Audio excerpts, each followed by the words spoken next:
1 महीने तक जब उसने अपने पति को घुटनों पर बैठकर माफी मांगते नहीं देखा, तो अपनी फर्स्ट लव के साथ रह रही पत्नी को आखिर कुछ अजीब लगा। उसने अपने असिस्टेंट से पूछा, मैंने जानबूझकर डिवोर्स एग्रीमेंट पर साइन किया था ताकि उसे लगे कि मैं उसके लायक नहीं हूं।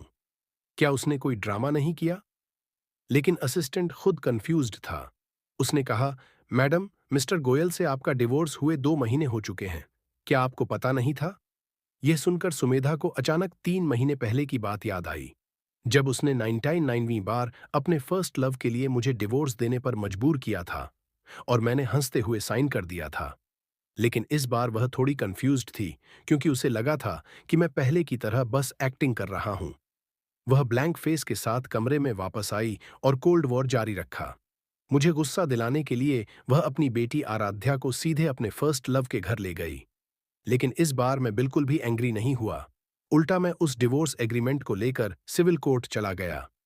वहां जाकर मैंने लीगल एडवाइस ली। जवाब साफ था, जैसे ही मैं साइन करूंगा, मैरिज ऑफिशियली खत्म हो जाएगी। मैंने थैंक यू कहा, एक लेटर लिखा और घर लौट आया। दरवाजा खोलते ही कुछ फोटो नीचे गिर गए, जिनके शार्प एजेस मेरे चेहरे को छू गए। मैंने फैमिली फोटो उठाकर देखा, लेकिन उसमें मैं नहीं था। उसमें मेरी पत्नी सुमेधा, मेरी बेटी आराध्या और उसका फर्स्ट लव राहुल शर्मा थे। फोटो में उनकी हंसी इतनी खुश थी कि जैसे वो एक परफेक्ट फैमिली हो। आज मेरा बर्थडे था और हमारी शादी की 5th एनिवर्सरी भी। लेकिन सुमेधा ने झगड़ा करने का बहाना बनाकर मुझे घर पर ही रहने को कहा और खुद बेटी को लेकर चली गई। बाद में मैंने उनके सोशल मीडिया पर देखा, तीनों अम्यूजमेंट पार्क में एंजॉय कर रहे थे। एक फोटो में सुमेधा घुटनों के बल बैठकर राहुल शर्मा की पैंट ठीक कर रही थी। वो सीन मेरे दिल में तलवार की तरह चुभ गया। मैं इतना टूट गया कि सांस लेना मुश्किल हो गया। मैंने सोचा था कि मैं इस फैमिली के लिए सब कुछ कर रहा हूं, लेकिन आखिर में मैं सिर्फ एक आउटसाइडर था। मैं केक के सामने बैठा रहा, कैंडल्स जल रही थीं और धीरे धीरे मेरी दुनिया अंधेरी होती गई। पता नहीं कितना समय बीत गया। तभी लाइट्स ऑन हुई और सुमेधा और आराध्या घर लौट आईं। मुझे देखते ही उसने गुस्से में गिफ्ट बॉक्स मेरी तरफ फेंक दिया और बोली, तुमने खाना इतना ऑयली क्यों बनाया? तुम्हें पता है मैं लाइट फूड खाती हूं। मैंने धीरे से कहा, सॉरी, दोबारा नहीं होगा, और गिफ्ट बॉक्स खोला। अंदर एक सस्ता सा वॉच था, जबकि असली एक्सपेंसिव गिफ्ट किसी और के लिए था। वो और गुस्सा हो गई। मैं इतनी मेहनत करती हूँ, फैमिली को सपोर्ट करती हूँ, और तुम कुछ नहीं करते। मुझे तुमसे शादी ही नहीं करनी चाहिए थी। आज रात तुम स्टोर रूम में सोओगे जब तक अपनी गलती समझो। मैं चुपचाप अंदर चला गया। तभी मेरी बेटी आराध्या बोली, आज मैं अंकल राहुल के साथ गई थी, बहुत मजा आया। तुम तो बस नानी हो, मम्मी से डिवोर्स लो और यहां से निकल जाओ। उसकी बात सुनकर मेरा दिल टूट गया। एक 5 साल की बच्ची ऐसा कैसे बोल सकती है? लेकिन सच्चाई ये थी कि पिछले 6 महीनों में राहुल शर्मा ने उसे धीरे धीरे मेरे खिलाफ कर दिया था। मैं स्टोर रूम में गया, जो घर का सबसे गंदा हिस्सा था, लेकिन यही मेरी एकमात्र सेफ जगह थी, क्योंकि वहां कोई नहीं आता था। मैंने सुमेधा का गिफ्ट ट्रैश में फेंक दिया और ड्रॉवर से डिवोर्स पेपर्स निकाले। मैंने पेन उठाया और साइन कर दिए।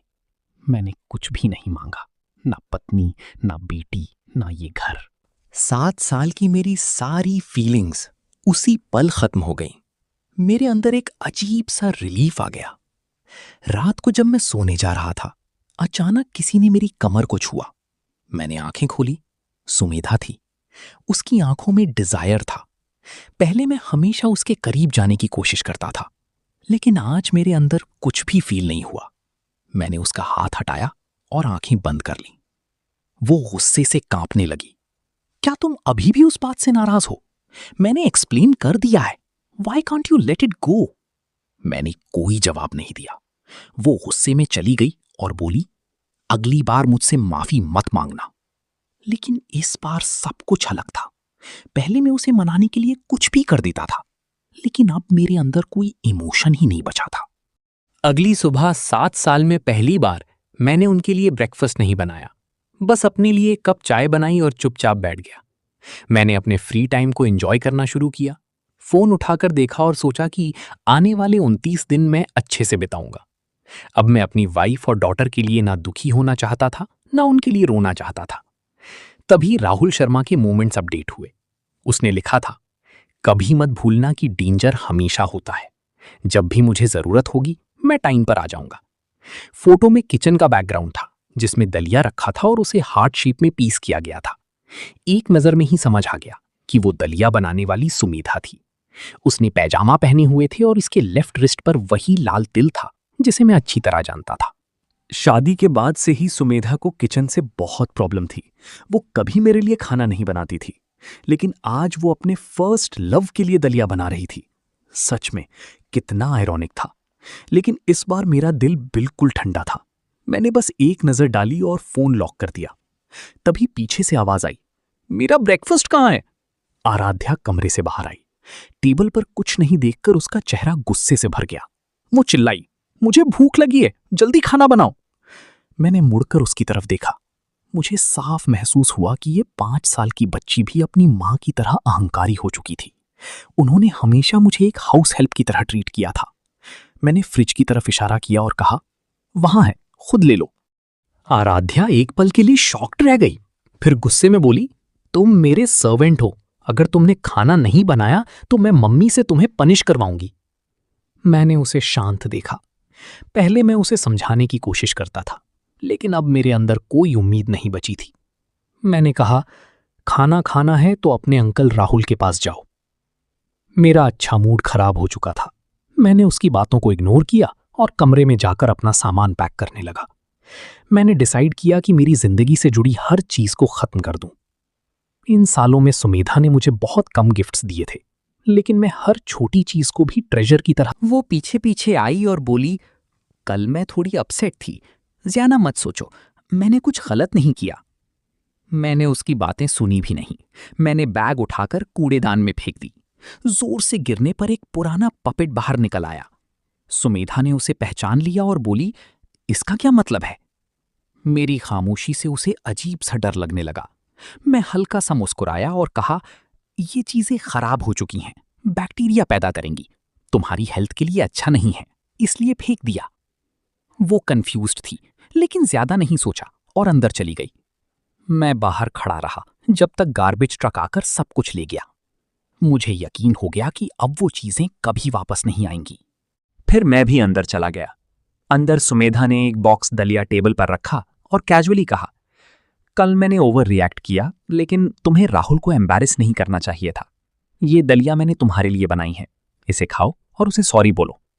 मैंने ठंडे दलिये को देखा और सोचा, मैं कितना नीचे गिर चुका हूं कि वो मुझे लेफ्ट ओवर दे रही है और उसे रिवॉर्ड समझ रही है। मेरे चेहरे पर कोई एक्सप्रेशन नहीं था। वो इरिटेट होकर बोली, तुम क्या चाहते हो? मैंने तुम्हें मौका दिया है, अनग्रेटफुल मत बनो। मैं बाहर इतना काम करती हूं, घर आकर भी तुम्हारा ये एटीट्यूड। मैंने धीरे से कहा, मुझे सी फूड से एलर्जी है। वो एक पल के लिए रुक गई, जैसे उसे याद आया हो, लेकिन फिर बोली, इतनी सी एलर्जी से तुम मरोगी नहीं, इतने नखरे क्यों? फिर गुस्से में उसने दलिया उठाई और जबरदस्ती मेरे मुंह में डाल दी। मुझे उम्मीद नहीं थी कि वो इतना एक्सट्रीम कदम उठाएगी। मैंने कुछ घूंट निगल लिए और तुरंत उल्टी करने लगा। मुझे सांस लेने में दिक्कत होने लगी, गले में पानी भरने लगा और शरीर पर लाल रैशेस निकल आए। मैं जमीन पर गिर गया, लेकिन सुमेधा ने मुझे देखकर कहा, ड्रामा बंद करो, तुम रोज ये ट्रिक्स करते हो। क्या तुम खुद को राहुल जैसा हैंडसम समझते हो? तुम अब बस एक बेकार इंसान हो। आराध्या भी पास आई और मुझे लात मारते हुए हंसने लगी। मम्मी, अंकल राहुल का बदला लो। सुमेधा ने कहा, घर पर रहकर अपनी गलती सोचो, अगली बार मैं इतनी सॉफ्ट नहीं रहूंगी। और वो अपनी बेटी को लेकर चली गई।